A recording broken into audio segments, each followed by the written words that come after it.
আসসালামু আলাইকুম সবাইকে। আজকে সবাই দেখাবো সুস্বাদু আমের জুসের রেসিপি। তাইলে আগে একটা ব্লেন্ডার নিয়ে নিতে হবে, ঠিক আছে? ব্লেন্ডার নেওয়ার পরে দুধ নিয়ে নিবা। দুধ নেওয়ার পরে পুরাটা দুধ দিয়ে দিবা ব্লেন্ডারের মধ্যে, যার যতটুকু। আমি আধা কেজি নিয়েছিলাম। এরপরে চিনি পরিমাণ মতো, লবণ যদি পরিমাণ মতো নিতে পারি ভাই, চিনি তো পরিমাণ মতো নিতে পারবোই নাকি, এটাই বাস্তব। এরপরে ভাই আম্মুরে বললাম যে আমটা কেটে দিতে, আম্মু কাটে দিতেছে। আর এদিকে আম কাটতে কাটতে পাশ থেকে একটা হাত, এখন দেখবেন যে একটা করে আম টাস করে নিয়ে গেছে। সেই হাতটা কার আপনারা তো বুঝতেছেনই, এই দেখছেন। আচ্ছা যাক, নিলেও সমস্যা নাই। আম খেয়ে বলতেছে আম নাকি মিষ্টি আছে।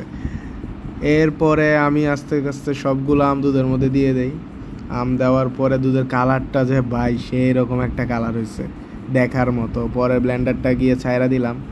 ঘুরতাছে তো ঘুরতাছে, সেই রকম জীবনমুখী ঘোরা ঘুরতাছে ভাই।